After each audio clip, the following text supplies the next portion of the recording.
Olá, seja bem-vindo, seja bem-vinda a mais um programa Líderes de Sucesso. Eu sou Alessandro Gonçalves, advogado, empresário na área de licitações. Sou apresentador hoje deste programa que tem uma iniciativa da Fórmula Digital e visa contribuir com o desenvolvimento, o crescimento do empresariado gaúcho. Espero que você goste. Hoje eu estou com um cliente de peso aqui, meu amigo Felipe Coimbra, que daqui a pouquinho vai se apresentar, vai conversar e vai trazer uma série de informações e conteúdos importantes, relevantes para o nosso crescimento aqui. Eu vou ler aqui, de tão grande que é o currículo dele, e logo, logo a gente conversa. Felipe Coimbra, um advogado renomado e CEO do escritório Coimbra, Farias e Pleger. Felipe é um profissional apaixonado pelo direito, pela justiça, e a sua trajetória é marcada por significativas conquistas. Com uma sólida formação acadêmica, Felipe possui MBA em administração, pós-graduação em direito público e processo trabalhista, além de especialização em inteligência emocional e constelação de advocacia. Ele é também um aluno ativo na Escola de Criminalistas, sempre em busca de atualização e conhecimento. Importante também que, além da atuação no escritório, o Felipe é procurador-geral do Conselho Regional de Educação Física do Rio Grande do Sul, onde desempenha um papel crucial na consultoria e assessoria jurídica. Com vocês, Felipe Coimbra, depois do vídeo. Roda aí para nós. Todos os dias, enquanto muitos ainda dormem, tem gente que já acordou para fazer o impossível acontecer. Eles não esperam a sorte. Eles criam caminhos, transformam ideias em negócios e negócios em impacto real. Não é fácil. É arriscar, é cair, é aprender, é levantar todos os dias com uma nova chance de fazer melhor. Empreender é resistir quando ninguém mais acredita. É seguir, mesmo quando o mundo diz para parar. É acreditar no invisível antes de ele se tornar realidade. O Líderes de Sucesso nasceu para contar essas histórias, para revelar quem está por trás dos resultados, para valorizar quem transforma o país todos os dias. Aqui, cada conversa é uma ponte, cada episódio, um espaço de crescimento. Cada encontro, uma nova oportunidade de fazer história. Líderes de Sucesso, onde grandes histórias encontram grandes oportunidades. Felipe Coimbra, então, seja bem-vindo, meu amigo. Um grande prazer poder te receber aqui. E eu queria te conhecer um pouquinho melhor e todos os nossos espectadores também, né? Então, conta para nós um pouquinho em que pese tu atue como gestor e dirigente de várias organizações, né? Tanto do escritório como organizações sociais também. Queria entender a base, né? Como é que o direito entrou na tua vida? Olá, Alessandro. Primeiramente, queria agradecer a oportunidade de estar nesse importante programa que é o Líderes de Sucesso e poder, né, contar minha história e contribuir um pouco para aqueles que estão nos assistindo, contando um pouco da minha trajetória. Eu vi que hoje tu falaste que ela é marcada por muito sucesso, mas, na verdade, foram de muitos desafios, né? O direito, ele entrou na minha vida, vamos lá, há 25 anos atrás, não, 30 anos atrás, quando eu tive a certeza que queria ser advogado, né? Venho de uma família muito humilde e, naquela época, não tinha condições de subsidiar a minha faculdade de Direito. E aí, entre entrar numa universidade pública e ir para uma privada, né, eu optei por fazer a faculdade de Direito numa universidade privada e atuar em outro campo de trabalho. A gente está falando que no passado, nossos pais nos ensinavam que devíamos entrar numa empresa, né, fazer carreira e se aposentar nela. Bom, eu quase fiz isso, né? Eu fiquei 20 anos trabalhando em uma multinacional, onde sou muito grato até hoje, né, porque nela aprendi muito de gestão e dela tirei subsídios para poder fazer minha faculdade de Direito, e aquele planejamento que eu fiz 20 anos atrás, eu concretizei ele há 10 anos, né, quando eu iniciei na carreira jurídica. Tu vê que o que eu retiro aqui da tua fala, acho que é importante, é que hoje, né, e já há muito tempo, né, nós nos formamos muito cedo na graduação, na primeira graduação, e muitas vezes o advogado ou qualquer outra profissão, ele não tem essa visão de empresa, muitas vezes nunca trabalhou, né, registrado ou teve uma vivência dentro de uma empresa, e aí quando ele sai da faculdade, ele sai com essa dificuldade, que tu fez justamente o caminho inverso, por necessidade ou não, né, mas que tu passou e tu pôde ver os processos, a estrutura, como funciona realmente uma empresa, de modo que depois que tu acresceu o conhecimento jurídico, tu conseguiu sair e já utilizar aquele conhecimento pregresso, né, que tu teve na empresa lá como empregado, poder usar na tua própria carreira, né, e reproduzir até no teu próprio escritório. Veja bem, tocaste num assunto muito importante, porque quando a gente está na faculdade e está naquela fase da formatura, a gente está recebendo, né, os agradecimentos, né, as felicitações por atingir aquele objetivo, ninguém te fala que as coisas vão dar erradas. Né? Ele sempre diz que vai ser bom, que tu vai conseguir. Então, aquela maneira de passar para o formando que tudo vai dar certo é o que impera. Mas, na verdade, a gente devia dizer que as pessoas têm que saber que as coisas vão dar errado. Por quê? Porque na tentativa e erro que a gente vai construindo, né, uma fortaleza interna para poder seguir os seus desafios, né, da vida profissional. Eu sempre digo, e escrevi recentemente uma coluna sobre as memórias póstumas de um estudante de direito.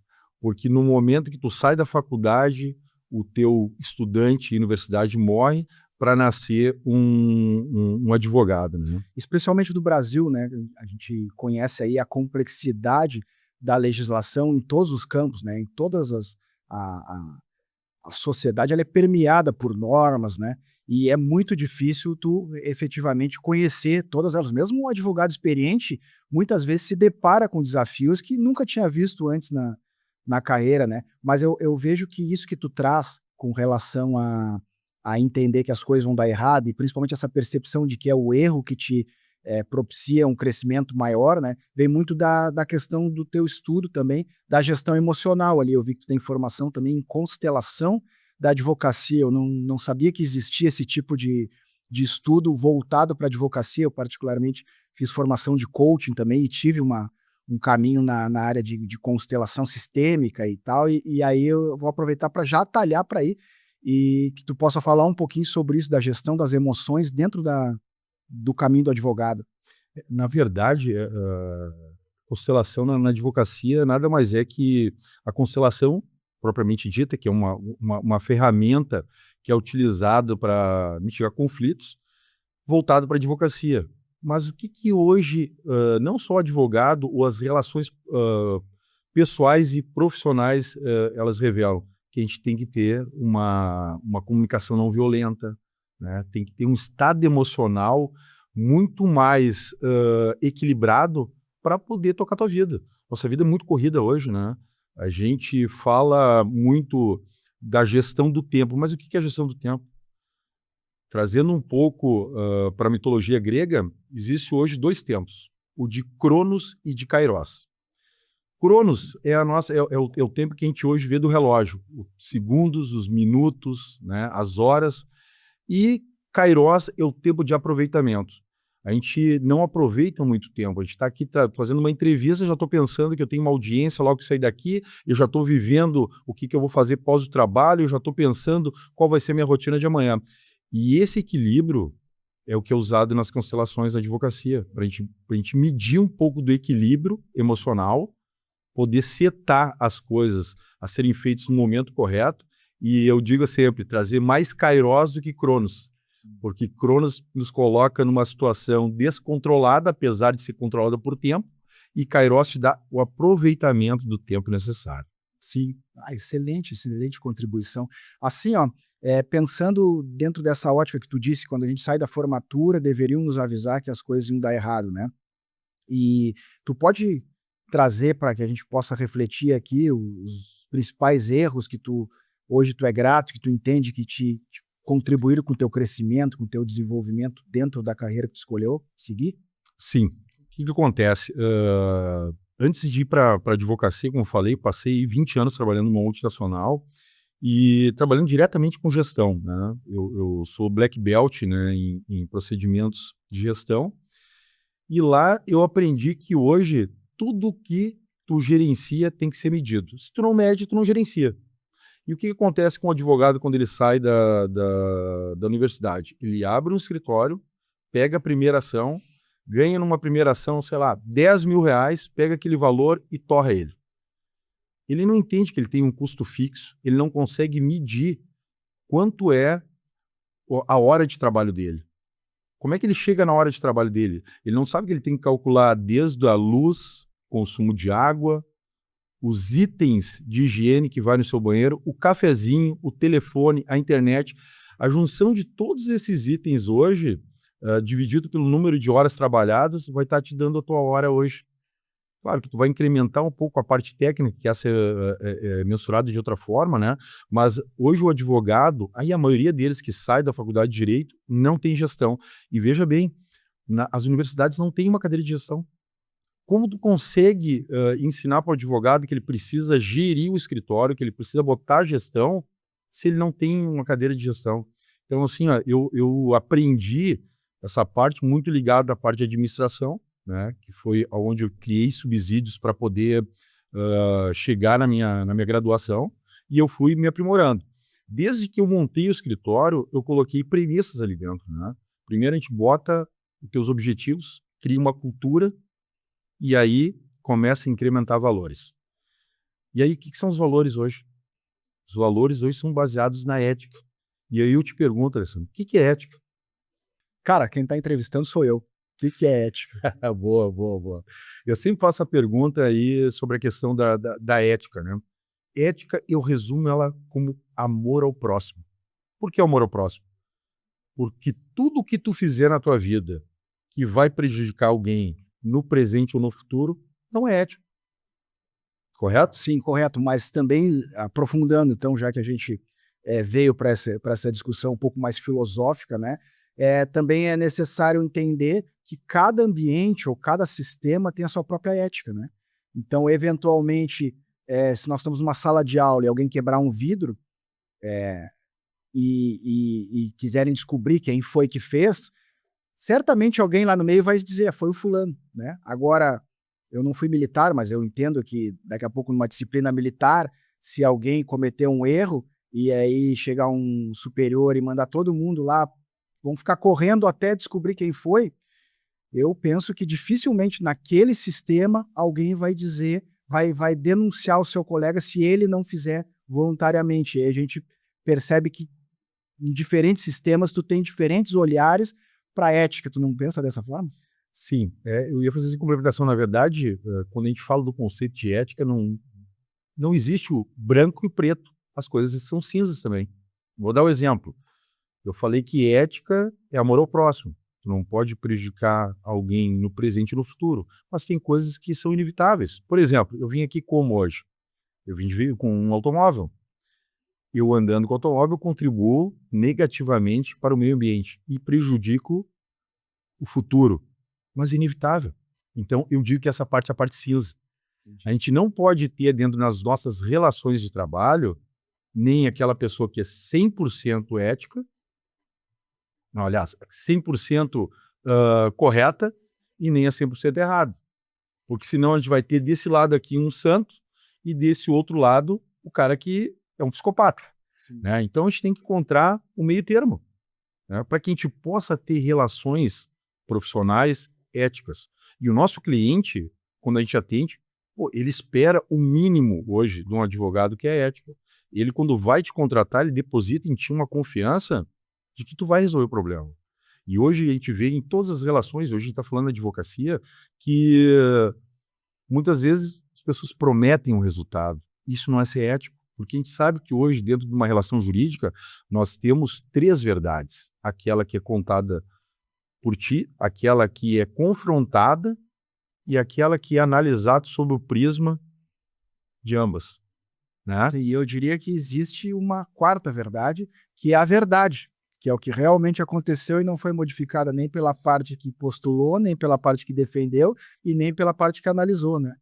Talvez seja diferente. É por isso que aí nós entramos num outro conceito de justiça para poder avaliar se efetivamente acontece justiça ali.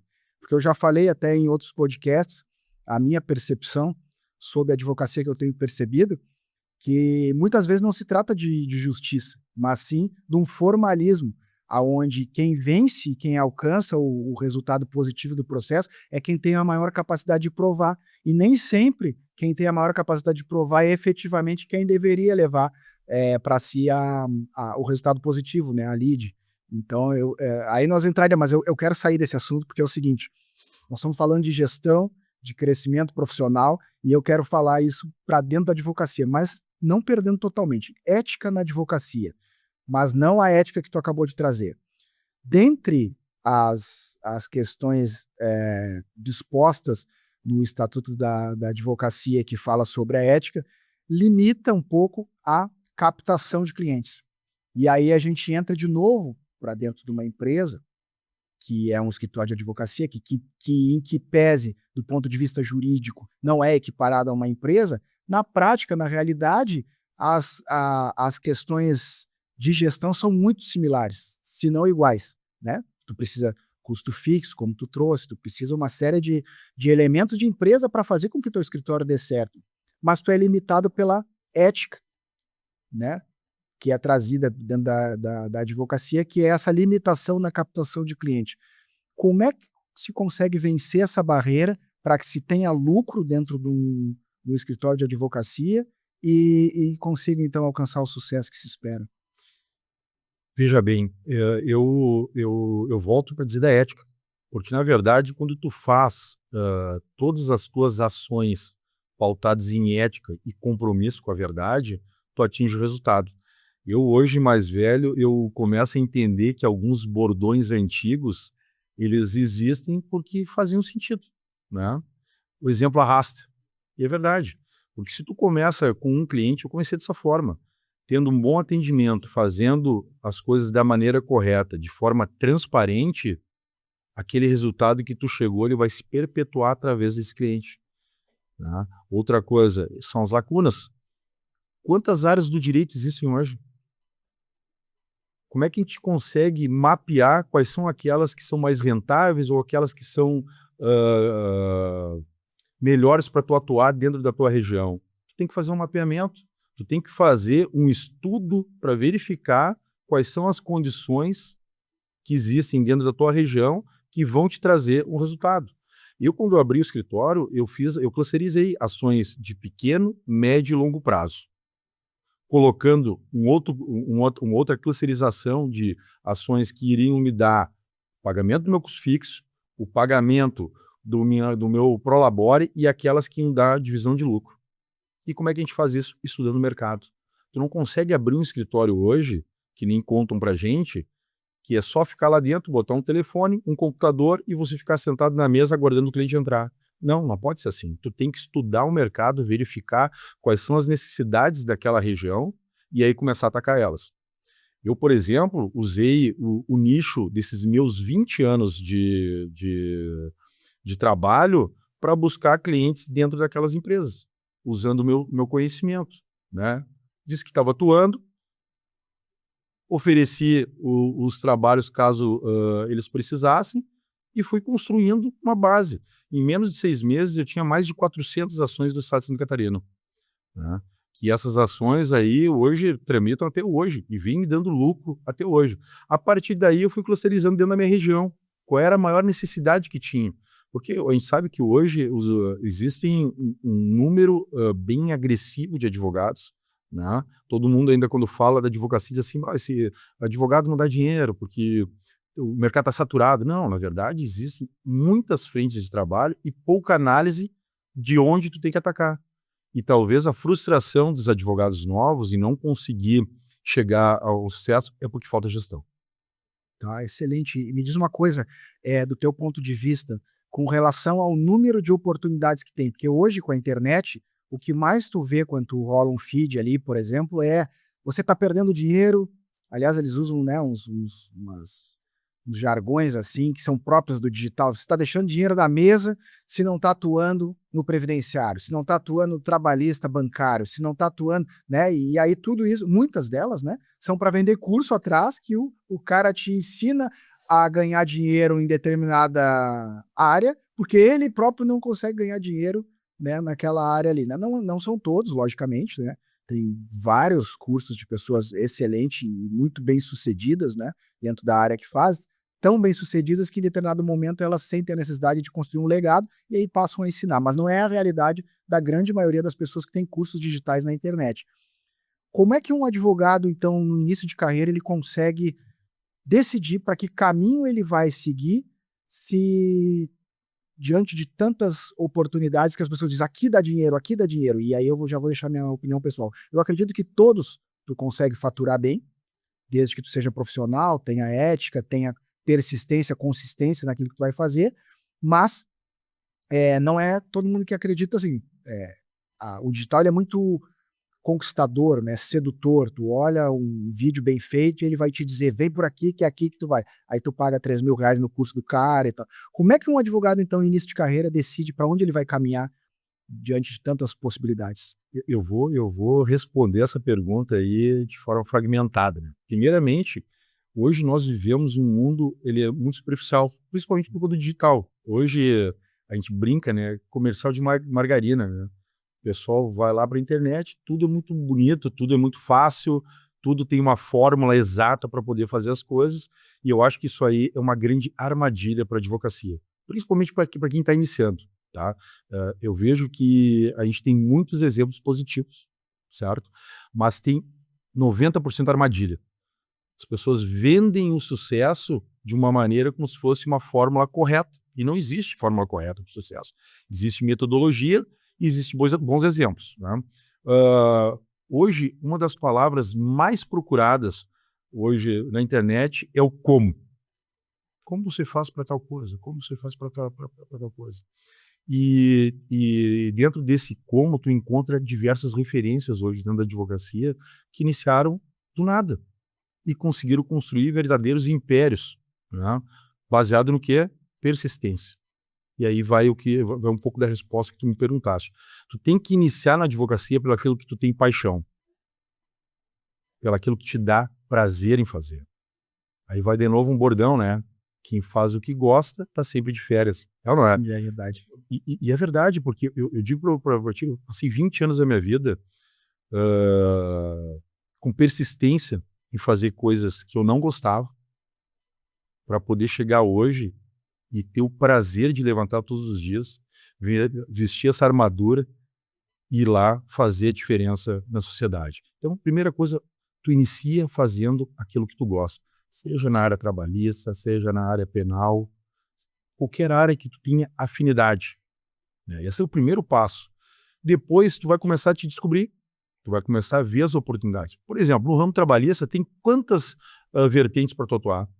Tem subnichos assim dentro da Tem própria... diversos. Eu hoje atuo fazendo consultoria para 3 empresas na parte de gestão, onde eu consigo colocar a parte da gestão trabalhista e mais a gestão de pessoas, porque uma coisa leva a outra. Hoje tivemos recentemente uma norma regulamentadora que mudou, que pede que a gente tenha cuidado da empresa com a questão do dano moral. Sim. E o dano moral tá ligado ao quê?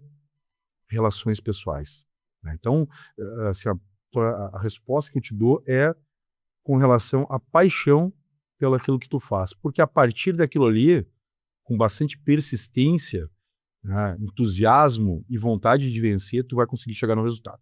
Aí eu também queria dizer que muitas vezes as pessoas colocam empecilhos, né, porque nasceu pobre, porque não tem condições, porque não teve as mesmas oportunidades que o fulano, que o ciclano. Eu sempre tenho uma história que meu pai me contou e ficou gravado para sempre na minha memória, e é verdade.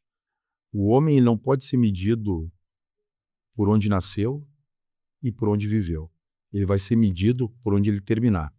Porque o caminho que tu inicia, ele não vai medir o caminho onde tu vai chegar. Justamente porque o caminho que tu inicia, tu não tem muitas vezes a oportunidade de escolher, né? Escolha. Exatamente. Tu não tem a escolha. No momento que tu começa a ter a escolha, tu começa a tomar decisões que vão te levar para algum lugar. Esse lugar depende de onde tu traçou a tua meta. E eu falo para todo mundo, quando é que tu quis se tornar advogado? Desde sempre.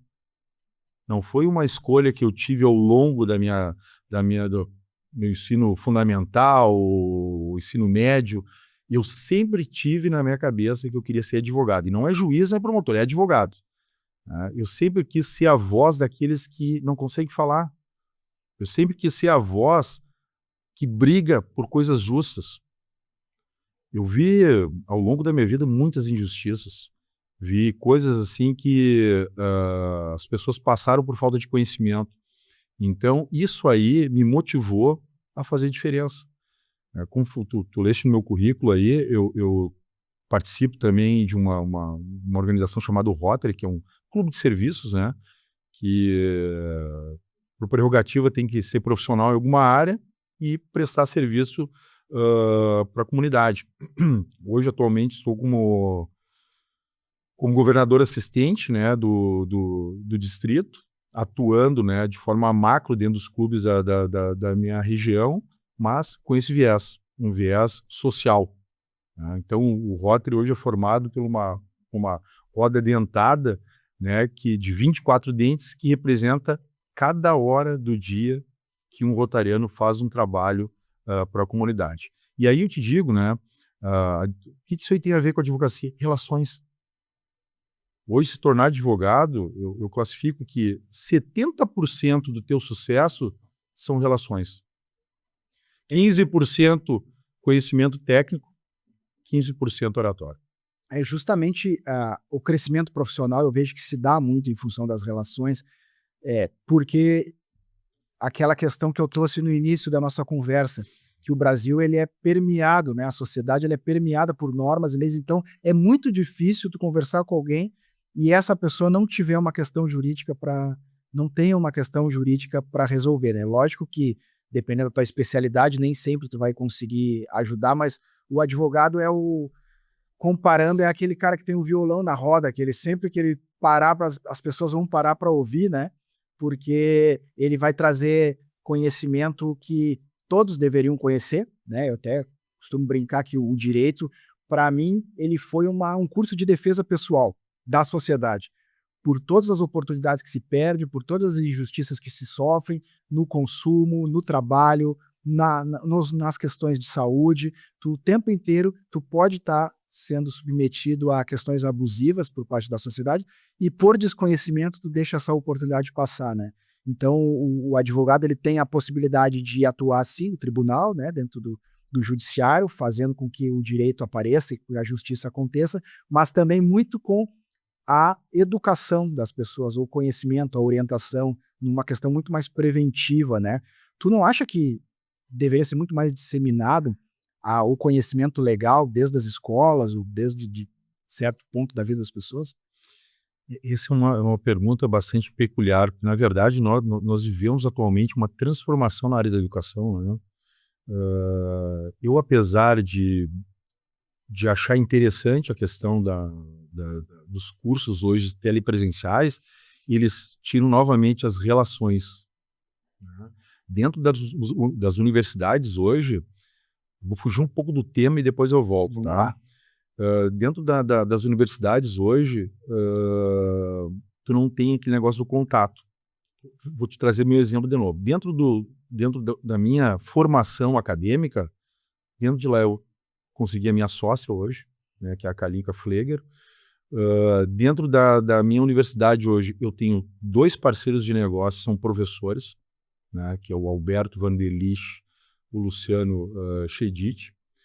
Dentro da universidade hoje, eu tenho bases de consulta, que é um grande professor meu, que é o Onélio, né, que hoje trabalha no Tribunal Regional do Trabalho. E dentro da universidade, eu construí muitos contratos. Mas como foi isso? Contato pessoal. No momento que a gente estava tomando um cafezinho, no momento que a gente sentou para discutir uma matéria, no momento que a gente discutiu prova, né? Ou seja, no churrasco que a gente fez, hoje se perdeu muito disso aí. E isso aí se perde conhecimento, porque o conhecimento, aquele que tu adquire é um, e aquele que tu compartilha é outro. Uma coisa é eu ter um conhecimento agregado e você ter outro. e a gente dividir e poder se completar. Então, se a gente poderia ter mais, acho que sim. Acho que desde o básico deveria se ensinar a base da legislação do que é certo e errado. De certa forma, as crianças aprendem, né? Mas não tem um ensino que possa já construir uma cultura para que as pessoas entendam, né, sobre legislação. Eu acho que essa construção é uma lacuna muito grande que tem. Ficou dividido, até empresários nós nos deparamos no dia a dia que terceirizam a responsabilidade de saber determinadas questões que deveriam ser de, pelo menos, de um conhecimento superficial, né? Isso é com o contador, isso é com o advogado, isso é com a outra pessoa. Ele próprio, muitas vezes, não domina o básico, né? E aí terceiriza, de certa forma, ele está terceirizando, inclusive, a gestão do negócio dele, quando ele terceiriza uma decisão legal, 100%, né? Não é sobre se sobrepor à competência e à profissão, né? Mas de conhecer, pelo menos superficialmente, determinada questão, ou financeira, ou contábil, ou legal. Eu percebo isso bastante, assim, tu vê isso, tudo é com o doutor Felipe. Não vem, não sei, fala com o doutor Felipe. Não, isso é muito engraçado, porque quando tu tá na área jurídica, as pessoas pegam e dizem assim, vem uma intimação do advogado. Nem sabe o que está recebendo lá. Sim. Né? Tu falaste um exemplo muito bom. O empresário hoje, ele terceiriza, e ele pode terceirizar, mas ele tem que ter o conhecimento que é terceirizando. Aí a gente volta para quê? Para a gestão. O que não se mede não se gerencia. E o que não tem método não consegue se medir. O que acontece? Hoje tu pode ter um contador, mas a maioria das empresas ele trata o contador como um quase advogado. Quase advogado. Por quê? Porque o contador às vezes fica com a gestão trabalhista. Ele que faz o controle de ponto, ele que faz o método do banco de horas, e ele não tem um consultivo na área jurídica para dizer se aquelas limitações e aquelas decisões estão corretas. Aí o que acontece? Tu só vai descobrir que está com problema quando tu toma uma ação judicial. A área trabalhista hoje, a maioria das empresas hoje terceiriza a responsabilidade trabalhista para um contador. Não que o contador não tenha conhecimento nessa parte técnica ali, mas a jurídica ele não vai ter com exatidão para poder dar a confiança e a credibilidade correta para o empresário para tocar seu negócio. Então, assim, eu acho que o empresário ele tem que ter bem claro quais são os negócios que ele pode, quais são as atividades que ele pode terceirizar e como ele deve gerir isso aí. Ele não pode ficar cego só dependendo e confiando no que as pessoas fazem. Eu canso de pegar ou problemas na área trabalhista ou problemas na área tributária por falta de conhecimento do empresário. Sim, que no momento ele tomou uma decisão equivocada sem um pouco mais ao fundo, né? Exatamente. Que hoje gerir uma empresa é tão complexo, né, Felipe? Se tu olhar todos os elementos que o empresário tem que estar de olho, né? Ele precisa ter a parte comercial, ele precisa ter a parte fiscal, a parte contábil, a parte jurídica, a parte de gestão de pessoas, a parte de desenvolvimento de produto, de pesquisa, de desenvolvimento. Enfim, são centenas de aspectos que ele tem que estar atento, que talvez a jurídica não fique não seja prioridade, porque isso quando acontecer eu vejo, eu chamo o advogado e ele vê. E aí nós perpetuamos a cultura do brasileiro de atuar somente nas questões corretivas, né? Deixando de lado a questão preventiva. Tu percebe isso na tua advocacia? Com certeza. Na verdade, eu vou voltar de novo ao negócio da gestão, né? Empreender não é fácil. Empreender é difícil. E o que as pessoas vendem hoje na mídia? Que empreender é muito fácil.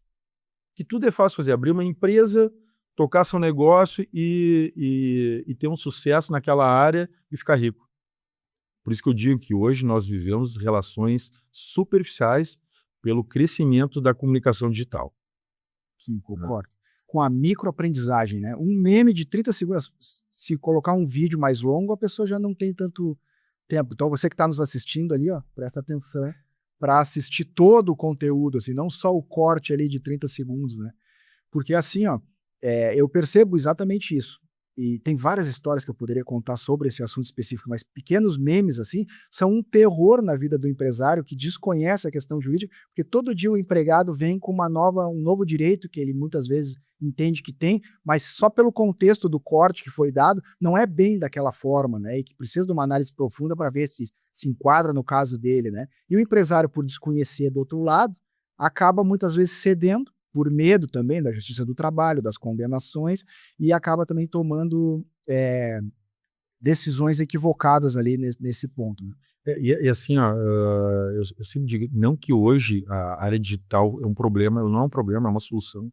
É uma solução.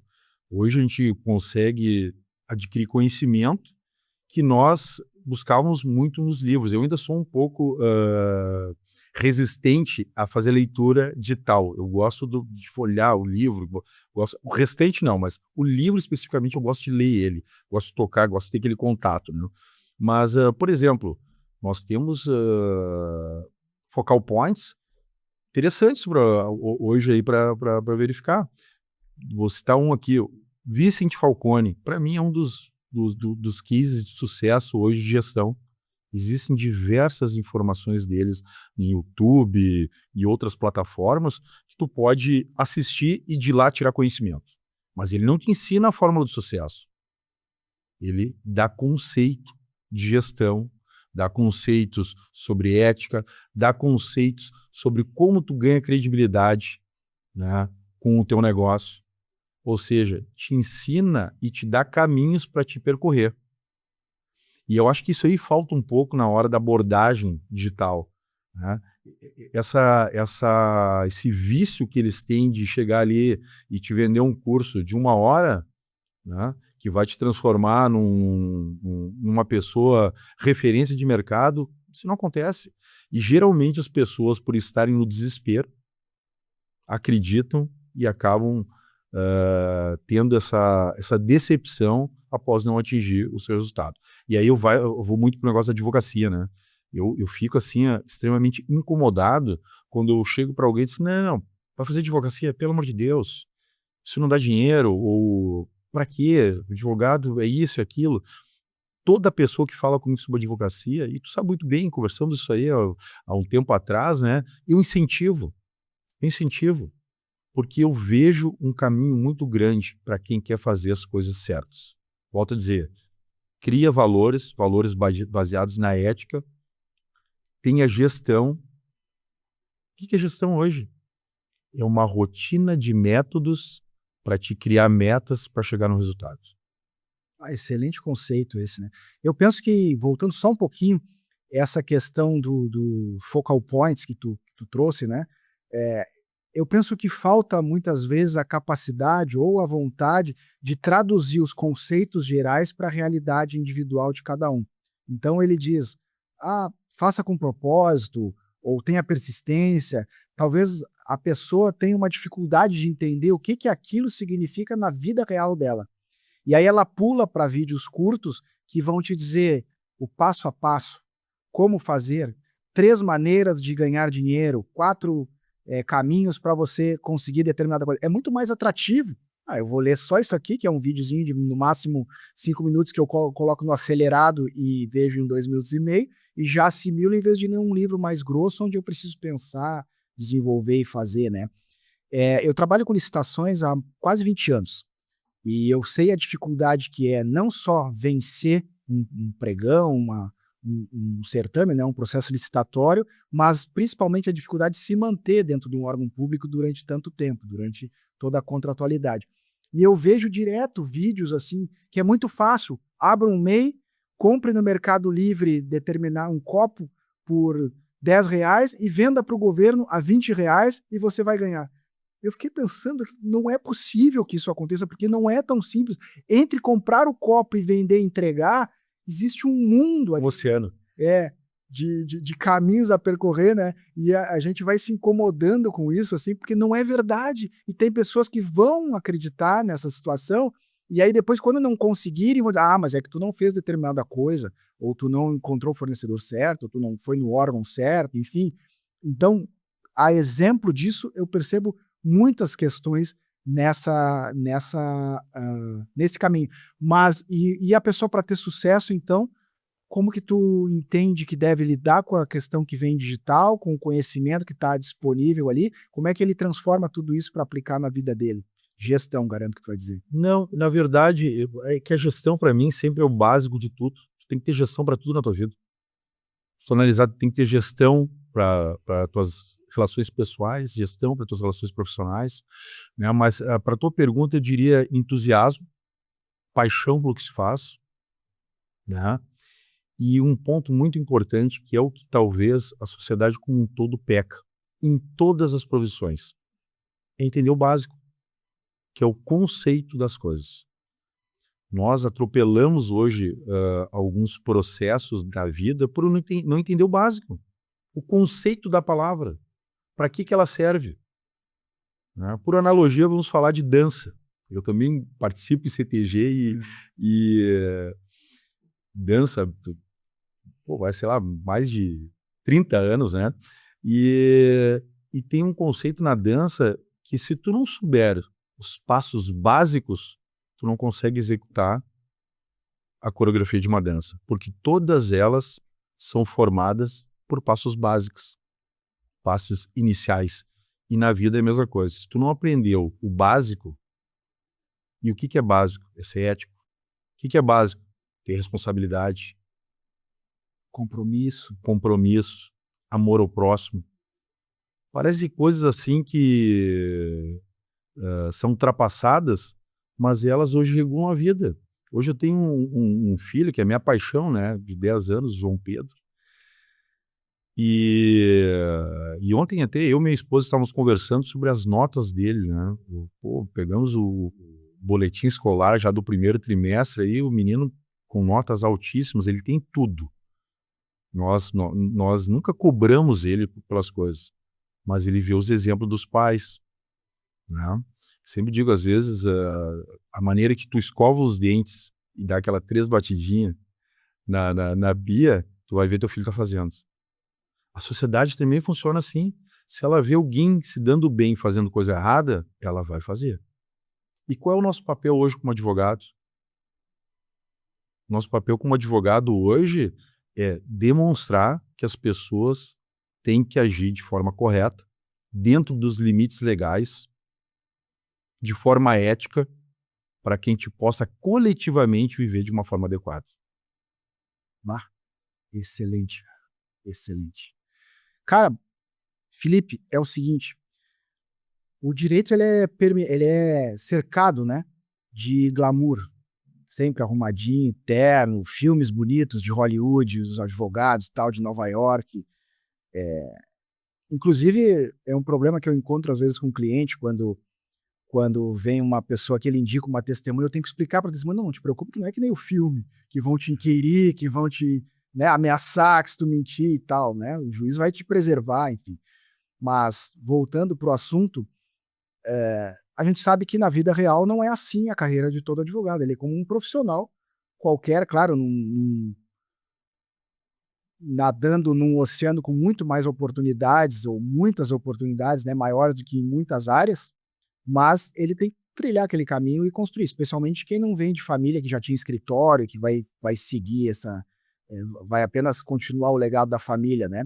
Como dizer para um advogado desses para ele ter paciência e esperar o prazo, ou um outro profissional qualquer que também esteja no início de carreira, ou esteja já no meio de carreira, mas as coisas ainda não deram certo para ele? Como dizer para ele: espera, aguarda, persiste, escolhe o caminho e que vai dar certo? Tu não vê uma dificuldade, que é muito mais fácil tentar um atalho, por isso que tem tanto, só te cortando aqui, mas por isso que tem tanto golpe. As pessoas, agora tem um golpe famoso ali do falso advogado, inclusive divulgar aqui, as pessoas entram em contato com os clientes, inclusive com partes do processo, ele verifica lá, entra dentro do sistema da questão processual, pega uma peça processual qualquer tua, como advogado, entra em contato com os seus clientes, aí eu já não sei como ele consegue o telefone, com a tua foto, dizendo que a tua causa já saiu e que só precisa pagar um valor simples das custas, né, sei lá, tem 27 mil para ti, mas tu tem que pagar 1.000. Quem é que não quer um negócio desse, né? É só pagar 1.000, paga aqui, tá aqui o boleto, é um Pix, vai dar numa pessoa física, muitas vezes a pessoa vai lá e paga porque ela acredita, ela fica tão cega por aquela oportunidade de ganhar dinheiro fácil que ela passa por cima de toda e qualquer cautela para efetivamente tentar colocar a mão nessa oportunidade. E por isso que tem, né, tanto golpe e as pessoas caem nisso, né? E como é que tu diz então para uma pessoa, tenha paciência, vai dar certo? Que tipo de ensinamento a gente traz para esse tipo de pessoas que precisariam ouvir alguma coisa nesse sentido?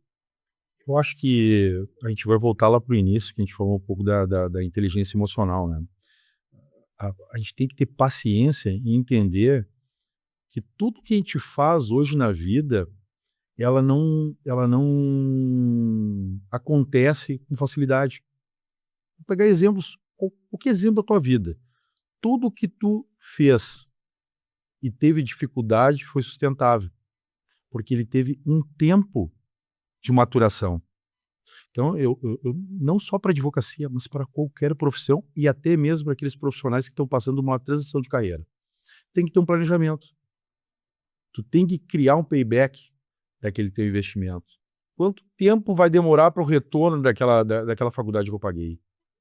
Se tu demorou 10 anos para se formar, 5 anos para se formar, tu não vai conseguir ter sucesso no segundo ano de formado. Começa por aí.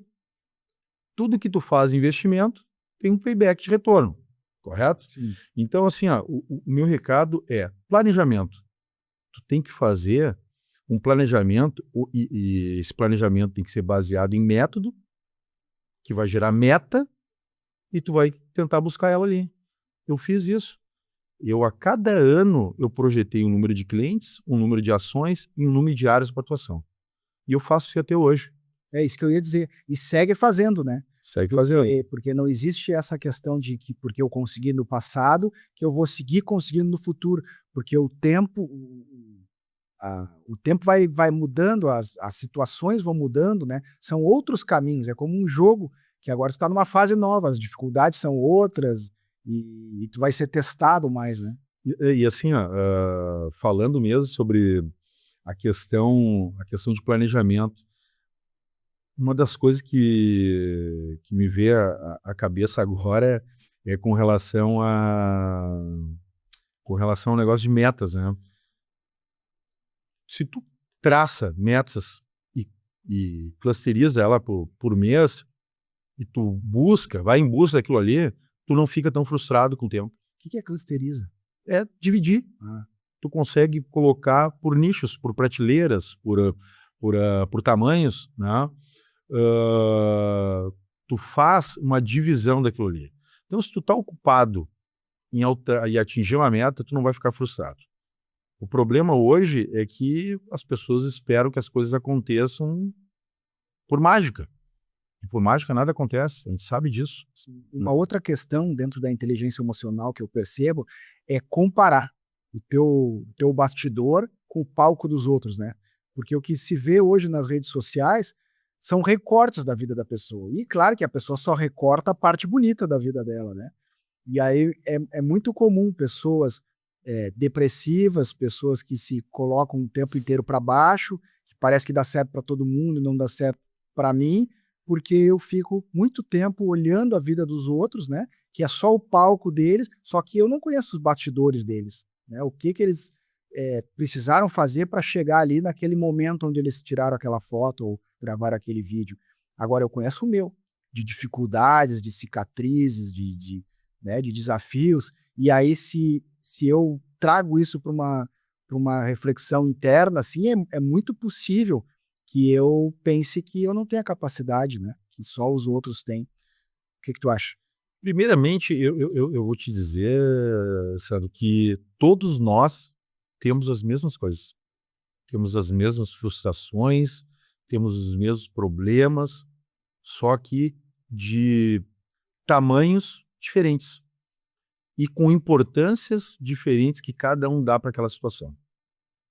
Ninguém teve olha, eu não conheço pelo menos ninguém que hoje é uma pessoa de sucesso em qualquer área que não teve uma vida marcada por muitos desafios. Todos nós passamos por testes na vida. Viver isso. Viver é dar certo, é dar errado, né? É aprender com a lição, é saber conduzir as coisas da maneira correta. Todo mundo acha que o fracasso é algo vergonhoso. O fracasso não é algo vergonhoso. O fracasso ele te fortalece. Se tu souber, né, entender quais foram as lacunas que ficaram abertas para que isso não volte a ocorrer. A maioria das pessoas não tem a humildade de entender as suas deficiências para poder corrigi-las e talvez transformar em fortalezas. E aí vem toda essa questão da cobrança que as pessoas têm, e aquela questão do excesso de tempo, né? Ou excesso de passado, que é ansiedade, depressão, certo? Que são hoje talvez os piores doenças que estão atingindo a maioria da população em diversas áreas. Aí tu vai dizer, isso aí é algo específico de um advogado, específico de um administrador, burnout. Isso aí, tu pode olhar. Tudo isso que a gente está discutindo hoje, ele vai abarcar todas as profissões. Porque, na verdade, as pessoas elas têm agido de forma coletiva em todas as áreas. E aí, quando tu age de forma coletiva sem fazer as análises corretas, e aí eu não estou falando de gestão de trabalho, estou falando analisar o teu dia a dia, como é que tu age, como é que tu é em casa, né? Tu acaba tendo um grande problema em massa da sociedade como tu, que é o que tem acontecido hoje. Sim. Vai construindo um inconsciente coletivo, né, geral. Uma outra questão também que eu vejo é julgar o teu passado. Ou seja, hoje, com o conhecimento que eu tenho hoje, a capacidade que eu tenho hoje, o estudo e tudo que eu passei hoje, olhar para trás e dizer, que eu fiz errado lá no passado, que eu fiz. Mas é que naquele momento tu fez, eu entendo, o melhor que tu podias fazer nas condições que tu tinha, né? Depois disso, chega a ser uma covardia, né? Uma insensibilidade contigo mesmo, tu olhar para trás e dizer que tu era ruim naquele momento lá, porque agora, depois de ter visto, né, o final do filme, fica fácil dizer quem é o mocinho, quem, né? O que tu acha? Cortella tem essa frase, né? E essa frase se aplica para o longo da nossa vida. Nós sempre temos que fazer as coisas da melhor forma possível na situação que você está vivendo. Tá? O que acontece hoje? A gente não consegue fazer as coisas de uma maneira intensa, né? De uma maneira que tu entrega teu melhor, mas tu cobra que teu resultado seja aquele top, né? Eu sempre digo, a pessoa acorda de manhã cedo para ir trabalhar. Chega no trabalho e está desmotivado. Pô, se tu te deu o trabalho de levantar, se arrumar, pegar uma condução, pegar teu carro, chegar na empresa, tu tem que dar teu melhor. E aí quando a gente fala do autônomo, que é o caso do advogado, que é o caso do empresário, é pior ainda. Porque tu tem que levantar todos os dias com a cabeça de que tu tem que fazer que as coisas derem certo. Tu não tem a alternativa de dar errado. Elas vão dar errado, mas não vai sair do teu pensamento. Ela vai sair de alguma atitude, ou de alguma situação, ou de alguma composição de negócio, que a partir dali tu vai estudar, tu vai analisar para corrigir e não acontecer de novo. Então, na verdade, muito do que tu falaste aí é porque as pessoas não internalizam o que querem. Não colocam a paixão e o entusiasmo necessário para poder buscar algo que tanto almejam. Aí vou de novo pro bordão. Como é que tu vai fazer algo diferente para a tua vida se tu segue fazendo as mesmas coisas erradas? Tem várias frases nesse sentido, interpretação de grandes pensadores, né? E isso se transcende através do tempo, né? Vai se perpetuando através do tempo, e mesmo assim nós cometemos erros, né? Que já estavam escritos na Bíblia, escritos em pedra antes, e a gente segue repetindo esses erros. E tem uma coisa assim que é muito importante de saber. Eu tenho um conceito que gente boa atrai gente boa. Sim, Outro conceito que eu tenho é que as pessoas que tu trabalha e aquelas que estão junto contigo são o ativo mais valioso da tua empresa. Muitas vezes tu não é o melhor advogado, mas tu possui os melhores advogados ao teu lado. E aquelas pessoas tu tem que reconhecer. Na advocacia também, e aí eu estou falando de um escritório, hoje em dia as pessoas não valorizam os profissionais que estão junto contigo. Isso é um erro. Eu sempre acredito naquele conceito do ganha-ganha, né? Porque aquela pessoa que está produzindo contigo, ela tem que ter a motivação necessária para ela poder crescer dentro da empresa, fazer a tua empresa crescer, ou teu escritório, mas ele tem que ser recompensado pelo que ali. Então, a valorização pessoal, ela tem que acontecer. E se o empresário, o gestor, né, não reconhecer isso, ele começa a criar uma lacuna no seu próprio negócio. E aí ele não prospera. Porque às vezes tu não tem o reconhecimento necessário daqueles que estão trabalhando contigo. As pessoas são o ativo mais valioso de qualquer organização. Tu depende delas para crescer, né, dos processos, mas é operacionalizado pelas pessoas. Felipe, me diz uma coisa, tu gostou do papo? Cara, espetacular. Poderia ficar aqui o dia inteiro conversando. Acho que empreendedorismo, gestão, advocacia, né, histórias de vida, elas inspiram. Conversar sobre o passado, conversar sobre as coisas que deram errado, elas podem ajudar alguém que está nos assistindo agora. Eu vejo que aqui a gente não está colocando a parte lúdica, a gente está falando da realidade, né? Então, foi um prazer aqui estar com vocês hoje. Espero receber esse convite em outras oportunidades para que a gente possa conversar em outras áreas ou de assuntos específicos, né? Sou muito grato, né, pelo convite. Espero ter contribuído aí para esse importante programa que são os líderes de sucesso. Cara, sem dúvidas. Olha só, eu queria te convidar para deixar uma última mensagem para as pessoas que estão nos assistindo, para mim também, que tenho a oportunidade de aprender a cada programa aqui com cada pessoa que senta nessa cadeira. Uma última mensagem que tu pudesse deixar para que a pessoa tenha em mente e a partir de agora faça diferente. Contigo a palavra. Eu gosto muito de deixar a questão da ética mais ligada ao conceito que eu falo do amor ao próximo. Então eu digo que tudo que vocês forem fazer hoje na vida tem um conceito de amor ao próximo. Toda decisão que vocês forem tomar, pensem se aquilo que vocês estão tomando vai prejudicar alguém no presente e no futuro. E se isso for acontecer, não façam. Isso serve para os negócios, para as decisões, tudo que for fazer. A ética, ela é a base principal dos valores das pessoas e das instituições. Sensacional. Muito obrigado, Felipe. Um grande prazer te receber aqui. Muito obrigado a vocês que nos acompanharam em mais essa iniciativa da Fórmula Digital, nosso programa Líderes do Sucesso. Espero encontrar vocês na próxima. Um grande abraço e a gente se vê. Todos os dias, enquanto muitos ainda dormem, tem gente que já acordou para fazer o impossível acontecer. Eles não esperam a sorte. Eles criam caminhos, transformam ideias em negócios e negócios em impacto real. Não é fácil. É arriscar, é cair, é aprender, é levantar todos os dias com uma nova chance de fazer melhor. Empreender é resistir quando ninguém mais acredita. É seguir, mesmo quando o mundo diz para parar. É acreditar no invisível antes de ele se tornar realidade.